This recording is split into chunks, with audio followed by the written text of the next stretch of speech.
थोड़ी चुप्पी के बाद मैंने एक सांस में कह डाला, मुझे यूएस जाना है 1 सप्ताह के लिए, अपने प्रोजेक्ट के सिलसिले में। क्या? उसने ऐसे कहा, लगा जैसे उस शब्द में हजारों तरह के ख्याल छिपे हैं, सब अलग अलग दिशाओं में। हाँ, एकदम अचानक से? उसने बेचैनी से पूछा। मुझे पता था कि यह बात लंबे समय से लटकी हुई थी, जिसे मैं नवंबर में होने वाले एग्ज़ाम तक टालना चाहता था, लेकिन इस बार बचने का कोई रास्ता नहीं है। लेकिन तुम कोई बड़ा बहाना बना सकते हो। नहीं, लेकिन यह मेरे करियर का भी सवाल है। डियर सुनो, प्लीज़ गुस्सा मत होना। इस समय मैं यह समझ नहीं पा रहा हूँ कि मैं किस तरह से यह कर पाऊँगा। मेरा मतलब है कि IMS की क्लासेस, मॉक टेस्ट, मुझे तुम्हारी मदद चाहिए। IMS की क्लासेस, मॉक टेस्ट, करियर, तुम्हें सब कुछ याद है, लेकिन मेरे बारे में क्या ख्याल है? अपने ऑफिस, करियर, IMS में इतना बिजी रहे हैं कि हम अभी तक एक दूसरे को देख भी नहीं पाए हैं। हमारी कहानी कितनी अलग है। और अब तुम कह रहे हो कि तुम अमेरिका जा रहे हो। वह रोने रोने को थी, लेकिन मेरे पास तुम्हें खुश करने को कुछ है। वो क्या? मैं प्लेन से दिल्ली पकड़ूंगा। मैं 1 दिन की छुट्टी ले लूँगा, जिससे मैं एक पूरा दिन तुम्हारे साथ बिता सकता हूँ। आखिरकार हम लोग मिलेंगे। क्या यह तुमको खुश करने के लिए काफ़ी नहीं है? हालांकि मैं यह जानता था कि यह उसको खुश करने का सही तरीका नहीं था।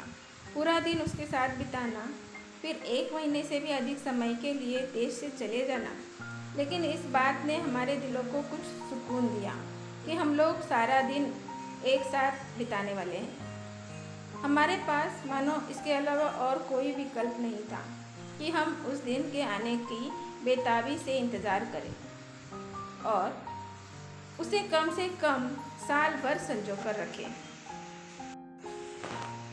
आश्चर्य की बात यह थी कि एक ऑफिशियल काम के कारण हम लोगों को एक दूसरे से पहली बार मिलने का मौका मिल रहा था।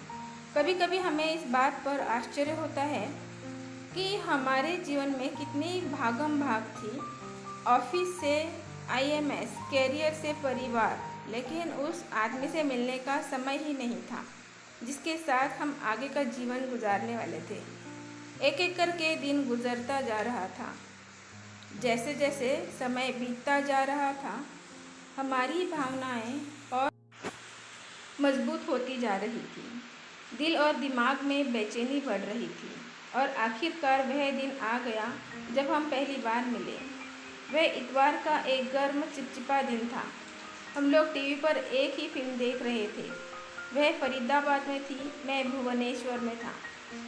मैं उसे इसलिए देख रहा था क्योंकि उसने मुझे SMS करके इस फिल्म को देखने के लिए कहा था। फिल्म में हीरोइन अपने पिता के साथ लड़ झगड़ कर अपना सामान पैक कर रही है। उसी समय खुशी ने मुझे फ़ोन किया और खुद को उसने उस औरत की जगह रख लिया। मुझे समझ में नहीं आया कि उसने ऐसा क्यों किया। पता है, अगर मैं किसी दिन तुमसे नाराज़ हो गई और तुमने भागने लगी, तुम एक छोटा सा काम करना। मैंने कुछ नहीं कहा, लेकिन वह बोल रही थी। मेरे पास दौड़ के आना और मुझे ज़ोर से गले लगा लेना। चाहे उस समय मैं तुमको कितना ही मुझे गर्मा गर्म झप्पी देना। एक भी शब्द मत कहना। कुछ देर मुझे अपनी बाहों में थामे रहना और कुछ देर बाद मुझे अपने पैक किए हुए सामान को बाहर निकालने में मदद करना। बोलो, करोगे ना? आमने सामने दोपहर के 2:30 बज रहे थे और मैं भुवनेश्वर से दिल्ली जाने वाले जहाज में बैठा था। पहली लाइन में खिड़की वाली सीट थी। मेरा ऑफिस वाला लैपटॉप मेरे गोद में था। मैं फ़ोटो देख रहा था जो मैंने एयरपोर्ट आने से ऐन पहले डाउनलोड किए थे। अपने कंप्यूटर स्क्रीन पर उसकी तस्वीर देखते हुए मैंने पाया कि चढ़ती ऊंचाई से गिर रहा हूँ। उसके साथ प्यार में पड़ते हुए कहने से खुद को रोक नहीं पाया। मैं तुम्हें प्यार करता हूँ उसमें पागलपन भी शामिल हो गया। जब तस्वीर ने भी यही कहा। इस यात्रा के दौरान मैंने एयर होस्टेस और अपने सहयात्रियों को यह सोचने का मौका कई बार दिया कि मुझमें कुछ तो अटपटा था, या संक्षेप में कहें तो मेरा दिमाग खराब है। जब आप किसी आदमी को अपने लैपटॉप से बातें करते हुए देखो, बीच बीच में बाहर बादलों को देखते हुए मुस्कुराते हुए देखो, फिर मुस्कुराते हुए पाएं, किसी को इसके लिए दोष नहीं दिया जा सकता कि आप उस आदमी को दिमाग से खाली समझते हैं। मुझे याद है जब एयर होस्टेस सुरक्षा उपायों के बारे में बता रही थी तो उसने देखा कि मैं मुस्कुरा रहा था। अगर आप मुझसे पूछें कि मैं क्यों शर्मा रहा था, मुस्कुरा रहा था, तो मेरे पास इसके बहुत सारे जवाब थे। उसी एयर होस्टेस की दी हुई कैंडी खाते हुए मैं यह याद कर रहा था कि किस तरह खुशी ने कल रात 12 बजे से ठीक 1 मिनट पहले मुझे फ़ोन किया था, जब हम नए दिन यानी आज के पहले पल में आए थे। तुम आज मेरे पास आ रहे हो, वह चिल्ला पड़ी। हाँ, मैं पागल हो रहा हूँ। उस शांत आधी रात की खामोशी को तोड़ते हुए मैं अपनी बालकनी में कूदते हुए चिल्लाया। मुझे लगता है कि मैंने कुछ पड़ोसियों को जगा दिया था और कुछ ऐसे लोगों के आनंद में खलल डाल दी थी जो ऑर्गाज्म, सेक्स के चरम आनंद को बस पाने ही वाले थे। कुछ आवारा कुत्ते अंधेरे से निकलकर आ गए और मेरे ऊपर भौंकने लगे।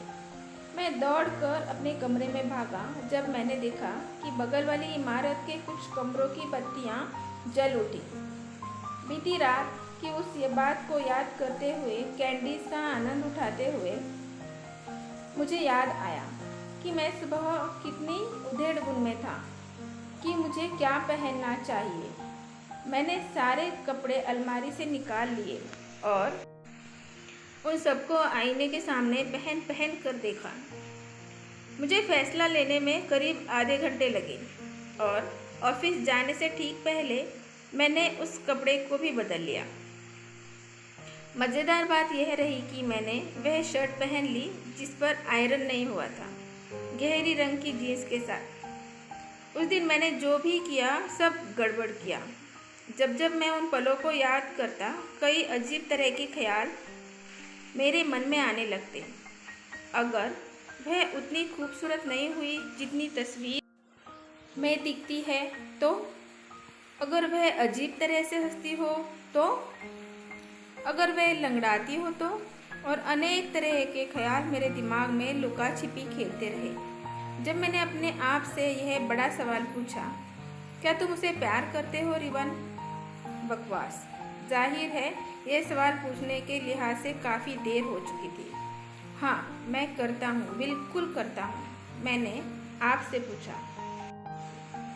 वैसे अगर ईमानदारी से कहूँ तो मैंने अपने आप को ऐसा कहने के लिए मजबूर किया। पता नहीं क्योंकि मन में तरह तरह की शंका हो रही थी, लेकिन चाहे यह अच्छी बात हो या बुरी, उससे शादी करने का फैसला पूरी तरह से मेरा अपना था, जिसके लिए मुझे न तो परिवार से तरफ से इसके किसी तरह का दबाव था, न ही उसकी ओर से। इसीलिए इस तरह के अजीब ख्यालों से निजात पाने के लिए मैंने सामने वाली सीट के पीछे बने रैक से अखबार निकाल लिया। लेकिन अखबार पढ़ने में मेरा मन नहीं लगा। एक अजीब तरह की बेचैनी थी जिससे मन के अंदर कुलबुलाहट हो रही थी, जिससे कभी मैं सिहर उठता था। पता नहीं वह किस तरह का डर था। इस घबराहट और बेचैनी का नतीजा यह हुआ कि मैं हर 20 मिनट में बाथरूम जाता। शायद यह सबके साथ होता है या नहीं, और मुझे पक्के तौर पर इसका यकीन था कि पिछली सीट पर बैठा बच्चा इसकी गिनती कर रहा था कि मैं उसके पास से कितनी बार गुजरा। मैंने उसकी अनदेखी करने की कोशिश की जब मैंने देखा कि वह अपनी माँ के कान में कुछ फुसफुसाने रहा था। जाहिर है कि जब वह मेरी तरफ उंगली दिखा रहा था चिल्लाते हुए उसके हाथ को वापस खींच लिया। आखिरकार शाम को 5 बजे मेरा जहाज दिल्ली के हवाई अड्डे पर उतरा और मैंने कैप्टन की इस घोषणा को नज़रअंदाज करते हुए अपना मोबाइल फ़ोन ऑन कर लिया कि अगली सूचना से पहले ऐसा न करें। जब जहाज रनवे से मुड़ रहा था तो मैंने खिड़की से देखा कि कहीं कोई लड़की जहाज की तरफ हाथ तो नहीं हिला रही है। यह वह हो सकती थी। अब सोचता हूँ कि तो लगता है कि मैं कितना बेवकूफ़ था कि रनवे पर भी किसी के होने की उम्मीद कर रहा था, लेकिन मेरा मोबाइल रोमिंग में किसी कारण से काम नहीं कर रहा था। अपने फ़ोन और नेटवर्क को कोसता हुआ मैं लगातार कोशिश कर रहा था। मैं कोशिश करता रहा और नाकाम होता रहा। अगला वीडियो देखने के लिए चैनल को सब्सक्राइब करें। धन्यवाद।